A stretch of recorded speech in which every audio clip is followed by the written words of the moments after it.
안녕하세요. 오늘 저희가 여러분께서 보내주신 자료, 멜버른 시티 교회의 성도는 좋은 것보다 바른 것을 추구해야 한다는 제목의 말씀인데요. 이걸 좀 깊이 들여다볼까 합니다. 네, 사도행전 28장 그 이후로 바울이 로마 감옥에서 풀려나고 나서 뭘 했는지 사실 성경에는 자세히 안 나오죠. 오늘 이 자료가 바로 그 빈 시간을 탐구하는 거예요.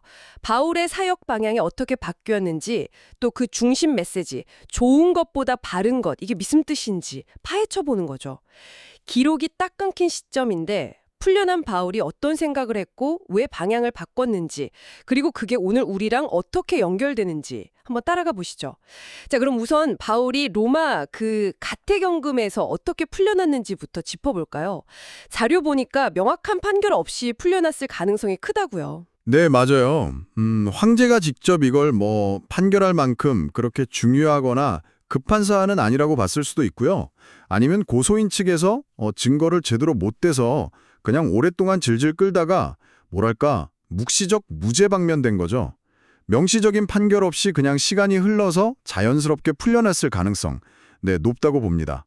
가이사랴 감옥에서도 이미 총독들이 이건 종교 문제다 이렇게 판단했던 적이 있었거든요. 그러니까 정치적으로 큰 위협은 아니라고 본 거죠. 아, 그렇군요. 근데 흥미로운 건 풀려난 바울이 원래 가려던 스페인 있잖아요. 거기로 바로 안 갔다는 점이에요.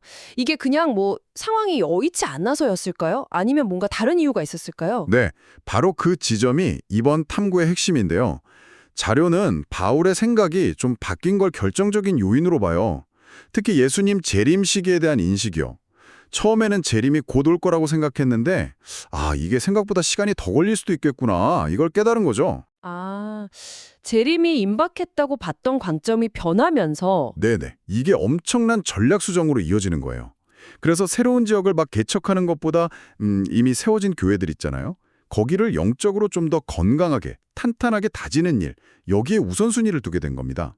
재림관의 변화가 선교 전략 자체를 완전히 바꾼 거네요. 그럼 구체적으로 어떤 활동들에 집중했나요? 네, 우선순위가 확 바뀐 거죠. 그래서 처음 간 곳이 그레데섬이었어요. 거기에는 디도를 남겨서 교회를 책임지게 했고요. 그리고 소아시아의 그 중심 교회죠, 에베소. 여기에는 자기 분신 같은 디모데를 남겼어요. 아, 이전처럼 그냥 잠깐 들러서 격려하고 떠나는 게 아니라 그렇죠. 그 방식하고는 다른 거죠. 교회가 스스로 좀 건강하게 설 수 있도록 책임감 있는 리더를 세우고 내부를 좀 강화하는 데 주력한 거예요.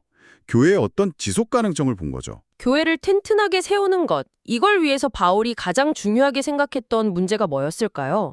리더 세우는 거 말고 또 다른 핵심이 있었나요?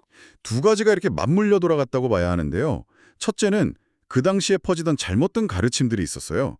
예를 들면 영지주의라던가 율법주의 같은 거요.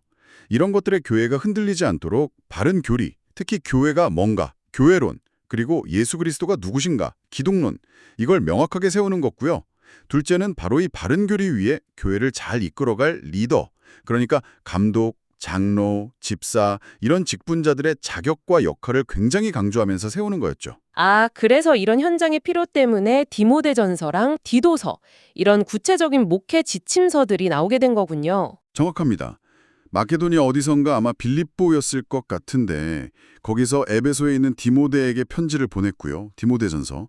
그리고 나중에는 아가야 지역, 아마 고린도쯤에서 그레데에 있는 디도에게 비슷한 목적으로 편지, 디도서를 보낸 걸로 추정해요. 이 편지들 보면 리더십 자격 요건, 또 이단은 어떻게 대처해야 하는지, 교회 질서는 어떻게 세워야 하는지 아주 구체적이고 실제적인 조언들이 담겨 있거든요. 멀리 떨어져 있어도 계속 편지를 통해서 목회적인 지원을 한 거죠.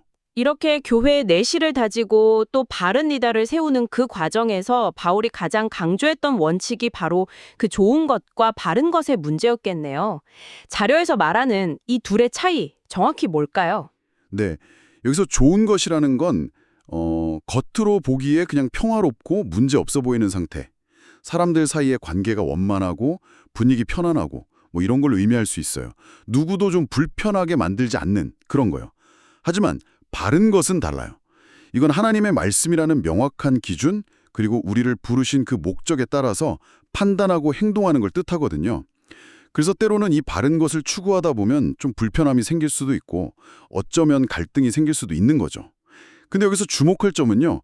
이 바른 것을 추구하는 핵심 동력이 바로 리더의 자격하고 딱 연결된다는 거예요.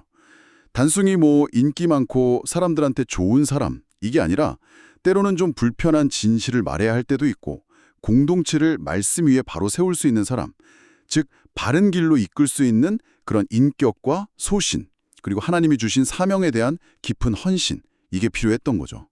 이게 교회가 그냥 좋은 상태에 머무는 게 아니라 바른 길을 가도록 하는 핵심이었다. 이렇게 볼 수 있습니다. 적인 확장보다는 교회의 내적인 건강, 그리고 바른 리더십을 세우는데 집중하는 방향으로 전환되었다는 거네요.